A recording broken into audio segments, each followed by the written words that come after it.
my mind, you know, if we're saying we're professionals, this is what I think it needs, and what I think as a professional you should kind of represent yourself at. The first thing is stand by your word. Everyone get that? Yeah. Meaning, if you promise someone you're going to do something, do it. If you say you're going to deliver something by a certain date, make sure you get that done.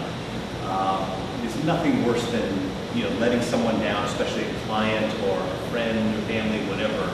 But in business, it will come back and bite you in the rear if you don't, you know, deliver what you tell people you're going to deliver. The next thing, kind of a little business thing, under promise and over deliver. You know, tell people, hey, I normally take 7 to 10 days to get those photographs processed and to you, but then get them to them in 5 or 6. You know, so you want to under promise what you're going to do and then exceed that. You know, it's like going to a restaurant and they go, yeah, it's going to be 20 minutes, and then you wait 40 minutes and you're pissed, right? But if they say it's going to be 45 minutes and you get seated in 20 minutes, you're like, cool, dude, that's, you know, you feel good about it. So it's part of managing your clients is under promising, over deliver, stand by your word. And then ultimately, I didn't want to talk about this too much because I think you all understand this. Be technically and tactically proficient. That's actually a Marine term. But it basically means, as you guys probably understand, if you're telling people you're a professional photographer, you better know every aspect of photography, right? And you better know how to use your lights, your camera, and that sort of thing. So I'm not going to kind of dwell on that. I think that should be a given in this business. All right, so landing that first job. As I said earlier, for me it's been all about relationships. So it's about networking, networking, networking. As you kind of move forward, your friends in college, when you guys go to school, you know, this group of people in the room, stay in touch, help each other out. You know, if you know, Chris is saying, I need a hair and makeup person. Does anyone know someone that does hair and makeup? Or does anyone know someone that does this? You know, help each other out. Send out an email to your network and let them know what you're looking for, and hopefully someone will come back to you. I found my first job. There's a lot of websites out there where you can look for jobs. As you can see there, I found one of my first really good jobs was on Craigslist. It was an ad for a still photographer for a movie. I emailed them. We ended up, you know, it ended up working out, and they hired me to shoot 18 days on a film that had Andy McDowell, Carrie Elways, and Brian Cox, feature film. I did it for free, so I didn't get paid for it. But eventually, it has led to because those producers liked me, I got more and more jobs from them, and I've done through that small group of people about 8 films now, including one Oscar winner, a short film out of NYU. So just another specific illustration of what I call the network effect from networking. Again, Craigslist. I answered an ad. They wanted a photographer to shoot on the set of a web series. You guys know what that is? Just a TV series on the web about a couple of lesbian high school girls called Anyone But Me. It's won a couple of awards. Through Anyone But Me, they had a PR rep, a very small public relations company, and there were 2 people in this PR company, senior person, junior person. I ended up shooting a couple of commercial jobs for them, for Madison Avenue candle making company. And then the junior person there moved to Victoria's Secret, and she was the one that hired me, or got me hired to start shooting stuff for Victoria's Secret. So it's always about relationships and treating the people you work with, you know, very nicely. Because we only have one chance to make a first impression, as you know. So you've got your first job. You're on the job. This is one of your earliest jobs, and you guys have done a couple of freelance gigs, right? Okay. Anyone else here have gone out and actually done a paid job in photography? Okay. So a couple of things. Again, another Marine saying, the 7 Ps. Prior proper planning prevents piss poor performance. So, you know, even before you go to the job, you want to do all your pre-planning. What kind of equipment are you going to need? That sort of thing. I'm not going to go into that right here. But I think as a professional, how you should behave on the job, treat people well. You know, I treated this junior PR person just like I treated anyone else. You know, with respect. You know, I was interested in what she had to say. I treated her as an important component of my client, even though she was not my direct client. They were just the public relations agency that represented this very small web series. But I treated her well. She liked my professionalism on the job, hired me for a couple of other, you know, well-paying jobs. And then when she moved to Victoria's Secret, she hired me. And she's just been promoted to the head of public relations for Victoria's Secret in New York. So I'm hoping at the big fashion show, I'll get a chance to go backstage and do some of that work there. A couple other things, you know, when you're on the job, you need to dress and behave appropriately. You know, if it's a formal event, you need to be dressed a little more formally, you know, be it long pants, button-down shirt.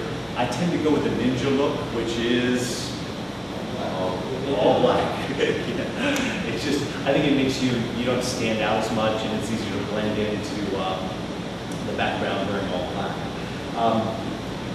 Be prepared. Again, the 7 Ps. Flexible. Things can always change. You never know when you're on the set. You guys had this happen where all of a sudden the timing changes, or what they want changes, or the lighting in the place changes. Anything can happen. You need to be flexible and be ready to react to that.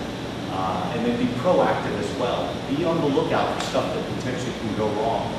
You know, be on the lookout, especially for any kind of dangerous situation. You know, a light stand is wobbly. If you see something, you know, when we're working out on the street and there's traffic or something else, you know, you want to be thinking ahead for anything that might come up that is, you know, disrupts your plan. Arrive early, wrap late, give 110%. That's obvious. Never be late to a job. You know, we all know public transport in New York is subways, traffic, whatever. You know, I tend to arrive an hour early for my jobs. I'll sit around, I'll check email, whatever, but it's better to be early than arrive late and be stressed out and trying to, you know, rush to get yourself ready for the job. And then finally, take charge. You are the photographer. It's ultimately whether or not you get that image is up to you. And there are, you know, caveats to that, but if you're there to shoot a portrait and it's not turning out the way you want, make sure you are proactive and take charge. Say, look, this is not working, let's go over here. I need a few more minutes from this guy to do this. You know, don't expect your client necessarily to be able to pull that together for you. They might not know exactly what you need from a photographic standpoint. So, you know, take charge and make sure you get the image that you came there to get, you know, within reason. Obviously, if it's a VIP and they're like, nope, you've got to go. There's times when that happens when you're working with someone who is on a very tight schedule. But at least voice, say, look, I haven't gotten what I need. Give me 3 more minutes. And usually they'll be like, okay, we'll give you 3 more minutes, but that's it. But if you don't take charge or let people know what you need, you may not get the photograph you want. Okay, so make sure you do that. Okay, a couple of pet peeves. You kind of, you know, it's stuff that's not professional, right? You probably, the biggest one is you're the photographer or you're an assistant, and you're there, you know, playing with your iPhone. That's just, you know, put the phone away. That's not the time and place for that sort of thing. You're not texting your friends. You're not Instagramming. You know, you're on the job. You should be focused 100% on doing what you need to be doing, whether you're the photographer or the assistant. If you're an assistant, I guess you're really on set. You shouldn't be soliciting the client. So if I said, hey Marilyn, come work with me on Victoria's Secret, you know, you're not there handing your business card to the client saying, I'm a photographer as well. It's kind of a common courtesy. And then you won't believe how many photographers I've seen, and I'm not going to mention who they work for, but we'll go to an event, there's food, there's booze, there's the wait staff, and instead of taking the photographs, they're at the buffet, or they're having a couple of beers, or they're hitting on the wait staff. So, those are all kind of no-nos. Should be common sense, but I see it out there, and I'll just say that that kind of stuff is not going to get you rehired. Any questions so far? Not going too fast? So, you got your first job, you did well on your first job, so your next job, as I said earlier, it's a tough market out there. You guys are going to be new. I mean, I was new. I answered 10 Craigslist ads for photographers every day, and maybe would get one response back. You need to be persistent. It's about perseverance. The first few years, first couple of years, you're going to be talking to a lot of people. You're going to be hopefully sending your portfolio out, reaching out and looking for work. And you're most likely not going to get as much work as you like, but you got to keep at it, keep plugging away. We talked about where you add value. Who likes to shoot people, photograph people? And if you're ever working with the Secret Service detail and like the president, never say you're going to shoot the president. Always say you're going to photograph the president. That's I almost got put on my face once by using the wrong terminology. So who likes to take people portraits? Okay. Who likes still life? Okay. Who likes working in the studio? Who likes working kind of outdoors and more reportage? So think about what you raised your hand for, and I'm sure you have a sense of what kind of photography you really love. So you need to think about, what is your market? Are you a still life person? Are you a portrait person? And figure out who are the clients who are purchasing that kind of stuff. So, identify the market and the clients. I'll talk a little bit about that one, more in a couple of slides. But these are the key, elements to get more work. Figure out who your market is, who the actual clients are. Figure out how to get your work in front of them. We know that Rory Tischler is the head of photography of events at Food and Wine Magazine. He's someone that I'd like to work for because they do a lot of events around the U.S. that are these multi-day great food and wine events. So I need to figure out some way to get a hold of this guy and show him my work. And there's a couple of ways of doing that, and I'll talk about that in a second. Follow up, but don't get messed. When you start reaching out to clients, they appreciate you being eager. They appreciate you sending them stuff. But just like a boyfriend or girlfriend, is when you begin to cross the line, you're the psycho stalker. So you don't want to be that person. And you should know, you'll know if you're emailing someone like twice a week that that's probably too much. Once every 2 months is probably appropriate. Two names here, Photo Shelter and Agency Access. I think these are great photographer resources, and they're on the back page there.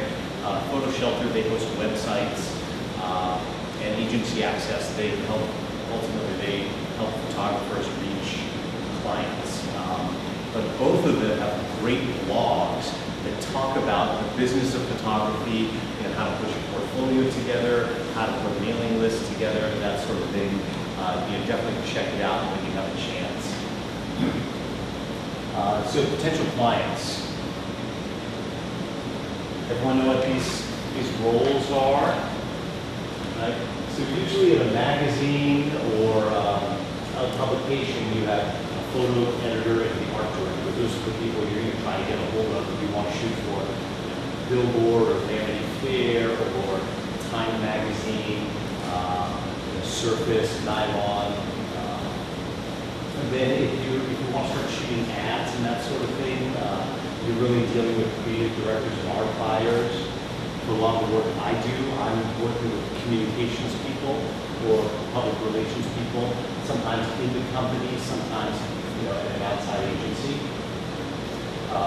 For some of the corporate portrait work that I do, or a lot of the corporate events that I photograph, I'm dealing with maybe an office manager or an event planner. So these are, and then for film, maybe you work with a producer. And then for some groups, you're actually dealing with the owner-operator, right? Someone makes their own jewelry at home, and they're looking for a photographer to photograph their jewelry for Etsy or for their own website, and they put a Craigslist ad out there, and you connect with them. So you may be working with someone who actually is running their own business, and they need some photography. So these are the kind of titles of people you'll probably be trying to work with as you reach out to your clients.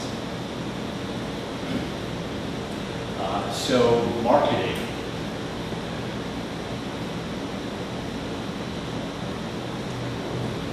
I just had you kind of tell me what you like to shoot, be it studio, people, still life. A lot of people in this business say that the Swiss Army knife photographer, the guy who can do everything, never gets hired. I don't know if I buy that, but generally, I think if you talk to a lot of photographers in the business who are shooting ad work, who are shooting a lot of editorial for big magazines and newspapers, they will tend to be pretty specialized. They will be, it's Martin Parr. That's the guy that always, you recognize his photography because he's the one that uses the two Kino flows right here and sticks a wide lens in his subject space with a lot of depth of field. Put it on here. But so there's a couple of different approaches. I think that ultimately, over time, you need to figure out what you love to shoot, and you need to kind of cast yourself as that kind of photographer, because it's easier for people to remember that, Eddie is the guy who shoots that amazing, what do you like to shoot, Eddie? Cheers, okay.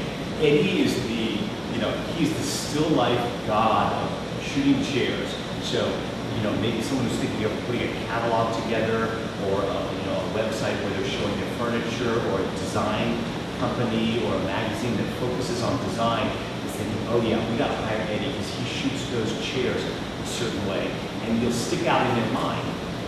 If you're just someone who shoot everything, you don't stand out in the photo editor's mind as much. Every photo editor I've kind of worked with, they divide people up in certain categories. So this is the guy who does all those great portraits with high key lighting, or this is the person that does those amazing, food shots, different styles. Because as they're putting their magazine together for that month, they want to put a bunch of different styles in there. So they often think of photographers by style. So, how you position yourself, brand yourself, define yourself is going to have an impact on, how you get work. Who has their own website? Sort of. Sort of? Anyone else? Sort of, okay. Most of the kids use Tumblr, okay. And if you have other suggestions, because obviously money is the issue. Right. If you have other suggestions on things, Okay. Let me back up and ask another question. Who owns their name as the URL? Sort of. Sort of, okay. All right. It's going to be on my list later of things to do when you leave here, but I think MichaelSeto.com is me, and I think that you need to register your name as a website as soon as possible, because most likely that's going to be something you'll want to use for marketing yourself. You'll want to be, eddywhatever.com. You may come up with something else, what's that silly thing? I eats cheeseburgers or something, that silly cat thing. Anyway, it's going to be very important to establish a web presence. Almost all of my clients look at my photography on the web first. They don't ask for my art portfolio anymore, which I brought in. You can look at that later after class. Very rare do people say, send me your book. They go, oh, hey, what's your website? I'm going to go check out your photography. And so if you don't have some place to send them, maybe you have Tumblr or WordPress or something else, a Facebook page, all those work, but I think ultimately you're going to want a website of your own that you can update with imagery and you know, a page about yourself. Who blogs? Anyone blog? Okay, a couple. So you have your own blog, or what do you, Twitter, Tumblr, Twitter, okay. I think that's a very personal thing. I have a blog, but the last entry was August of last year, so it's not very useful for me. There's some photographers out there that seem to blog, you know, every day. I don't know how they do it and still work. But you know, a blog may be something you want to think about to drive, you know, business and stay in front of clients, especially if it's really interesting. I think it's got to be a very unique blog to hold people's interest these days, but something to think about in marketing. Portfolio, I kind of touched on that. I have a hard copy, but mainly I think online nowadays is where people are going to look at your work. Business cards, mailers, and leave behinds. And in fact, that's something I left behind. I forgot to bring with me today. But you know, I brought business cards. You guys know what mailers are? Like essentially postcards that you can send to clients. Leave behinds are essentially a postcard or something a little bigger that after you meet a client, you leave it with them, and you know, hopefully they pin it up to their little cubicle. Just a couple things here. Move.com is a great website for making business cards. You can order, they come in packs of 50 for like 20 bucks. The great thing is that pack of 50, if you wanted to, you could put 50 different photos on every card. And, you know, every card could be a different photo. Or you could do 5 different photos, whatever. So if you have a number of different photos you'd like to show people, it's a great way to do that. I made a couple of these books at Adorama. Right now, it's actually having a sale. For $10, you can do a 14-page 8x8 book. So I made a bunch of these on a whim last summer when they had that sale. I'll pass these around later. But these are great things to market. If you get to the point where you're willing to print these and send them to potential clients to show them your work, they're going to love getting something like this. Like, cool, I'm actually going to open this and put through it. Because you have to stand out these days. A normal photo editor or anyone doing photography gets a pile of that stuff every day. So something more unique as you build your business. You may bring in designers. You may do something like this book. But over time, you know, part of the marketing is, again, getting your work in front of the right people. All right. Welcome. How are you? Pretty good. Good. I ran out of notes, so I'm going to give you my copy. But it basically contains everything on the PowerPoint, so you don't need to worry about copying stuff down. Does anyone need a break? Do we want to take a 5-minute break, or should we continue to push through? If anyone wants to take a break, let's see if anyone needs a break. Okay, we're good. Let's keep pushing through. So you've done your marketing, you've got your website, you sent something out, the client contacts you. Awesome, right? So first contact.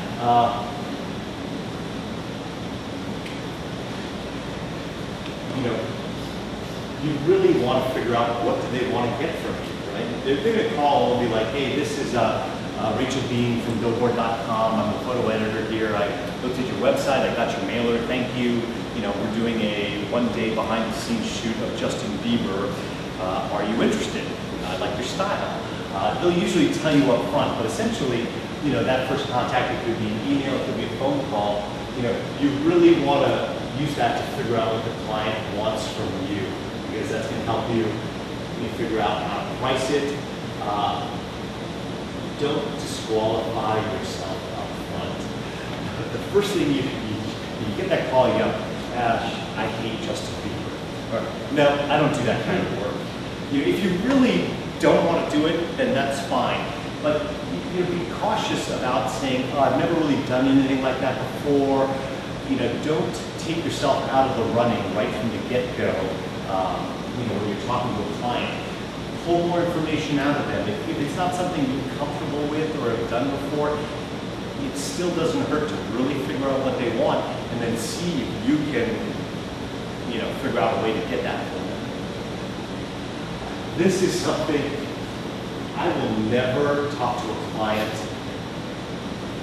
without controlling the when and how of it. You know, if I'm walking down the street, my iPhone rings, and I pick it up and it's a client, first thing I say is, hey, thanks for calling. I'm right in the middle of a shoot right now, even if I'm, you know, going to the grocery store. You say you're in the middle of a shoot because it makes you look busy and, you know. Say, I'm right in the middle of a shoot right now. We're on a break. Can I call you back? What's a good time to reach you? And then maybe go, and just give me a quick, what is this about? And then I can be prepared to talk to you a little later. Because you don't want to wing it. You know, the last thing you want to do is get caught. And you're not in the right mindset. The client's asking you stuff, and then inevitably the client will get to, how much do you charge for that? You know, what would your rate be? So, you know, take charge of when you're speaking to the client to make sure you do it on terms that are favorable to you. Even if it's, you know, a meeting or whatever, you want to make sure you're prepared. You've done a little research, you know who they are, you know what they tend to want, you know the type of photography they have, you know, that way you can pitch to them why you are the right person to hire, because ultimately people will want these jobs, right? Explain why. I'm so glad you called. I've just been doing a lot of that type of work. Here are some ideas I have about this project of yours. You know, that way you can prepare and, you know, really show them that you're the person to do the job for them. And again, never, the first thing that the client says, they say, what do you charge? What do you say? What's your budget? All right, the client says, how much do you charge? You always ask them what their budget is. I kind of say that in jest, but